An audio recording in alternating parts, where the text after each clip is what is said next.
Hello everyone and welcome to Insider.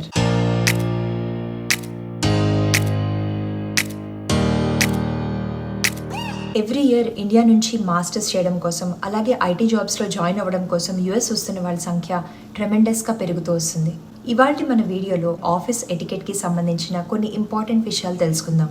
ఇవి తెలుసుకోవడం వల్ల మీరు ఎంఎస్ అయిపోయిన తర్వాత యూఎస్లో మీ ఫస్ట్ జాబ్ జాయిన్ అవుతున్న వాళ్ళైనా, ఆల్రెడీ బ్యాక్ హోమ్ ఇండియాలో జాబ్ చేసి ఇక్కడికి ఆన్ సైట్ కోసం వస్తున్న వాళ్ళైనా ఈ వర్క్ కల్చర్కి అలవాటు పడడానికి, ట్రాన్సిషన్ అవ్వడానికి మీకు చాలా యూస్ఫుల్ అవుతుంది. First thing, never ever ask how much someone is earning. ఇండియాలో ఫ్రెండ్స్ కానీ కొలీగ్స్ కానీ కొత్తగా జాబ్ వచ్చింది అని అన్నా, వేరే జాబ్లో జాయిన్ అవుతున్నారు అని అన్నా, నీ ప్యాకేజ్ ఎంత, సిటీసీ ఎంత, టేక్ హోమ్ ఎంత అని అడగడం చాలా కామన్ విషయం.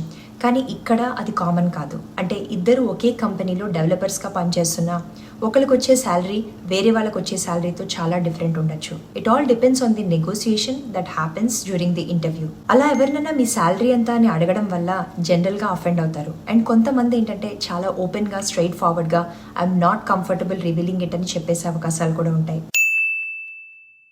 Next thing, talking in a regional language. సాధారణంగా మన భాష తెలిసిన వాళ్ళు, మనకి తెలిసిన వాళ్ళు కనిపిస్తే మనం రీజనల్ లాంగ్వేజ్లో అంటే తెలుగులో మాట్లాడడం చాలా కామన్ విషయం. కానీ ఇక్కడ that in a professional office setting అలా మాట్లాడడం ఎంత మాత్రం అడ్వైజబుల్ కాదు. Because when you're in a professional environment మనం ఏం చేస్తున్నాము, ఎలా ఉంటున్నాము, మనం ఎలా క్యారీ చేసుకుంటున్నాం అనేది చాలామంది నోటీస్ చేస్తూ ఉంటారన్న విషయం మర్చిపోకూడదు. So always try to talk in a language that everybody around you can understand, and that is normally English. Next thing, ఆఫీస్కి వెళ్ళేటప్పుడు గో వెరీ వెల్ గ్రూమ్డ్. సన్నగా ఉన్నామా, లావుగా ఉన్నామా, పొట్టిగా ఉన్నామా, పొడుగ్గా ఉన్నామా, తెల్లగా ఉన్నామా, నల్లగా ఉన్నామా, మనం బ్రాండెడ్ బట్టలు వేసుకుంటున్నామా లేదా, ఇవన్నీ మ్యాటర్ కానీ కాదు.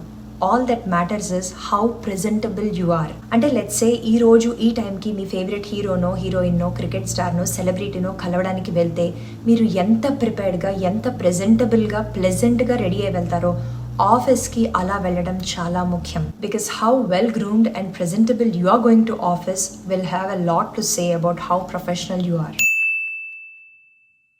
Next thing, maintaining a group and sticking to it all the time. ఇంగ్లీష్లో ఒక సామెత ఉంది, birds of the same feather flock together అని. అంటే ఒకేలాంటి పక్షులన్నీ ఒక గుంపుగా చేరుతాయని. But try to avoid that.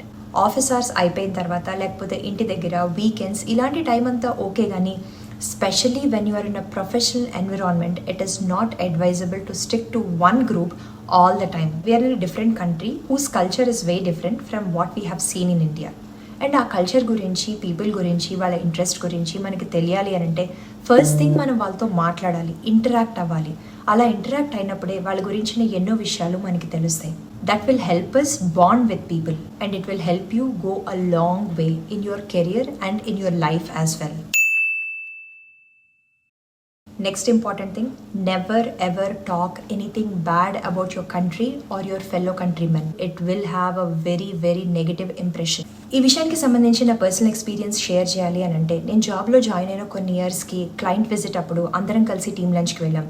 నా కొలీగ్ అండ్ ఫెలో ఇండియా గురించి, అక్కడున్న పరిస్థితుల గురించి, జనం గురించి చాలా చులకరగా మాట్లాడడం మొదలుపెట్టారు. First 2 or 3 minutes into the conversation అందరూ క్వైట్గా ఉన్నారు. కానీ 4th minute నా క్లయింట్ మేనేజర్ ఇంటరప్ట్ చేసి, if you are making fun of the country you are born in and the people who made you what you are today, I wonder what respect you would have for this country. అంటే నువ్వు పుట్టి పెరిగిన దేశం గురించి, నువ్వు ఈరోజు ఇలా ఉండడానికి కారణమైన మనుషుల గురించి, పరిస్థితుల గురించి నువ్వు ఇలా ఎగతాళి చేస్తున్నావు, మర్యాద లేకుండా మాట్లాడుతున్నావు అని అంటే ఈ దేశం గురించి నీకేమాత్రం రెస్పెక్ట్ ఉంటుంది అని చాలా ఓపెన్గా, స్ట్రైట్ ఫార్వర్డ్గా అతని మొహం మీదనే అన్నారు. Next thing, any kind of discrimination, అంటే అది రిలీజన్ కావచ్చు, కంట్రీ కావచ్చు, కాస్ట్ కావచ్చు, లేదా ఏదన్నా కావచ్చు, ఎవరిని ఏ విధమైనటువంటి డిస్క్రిమినేషన్ చేసి మాట్లాడకూడదు. It is a serious offence. మీరు ఎవరితోనో ఎవరి గురించో మాట్లాడుతున్నప్పుడు వేరే సంబంధం లేని వాళ్ళు ఎవరో విన్నా సరే, అది గనక హెచ్ఆర్ దాకా వెళ్ళిందంటే your job could be terminated on the spot.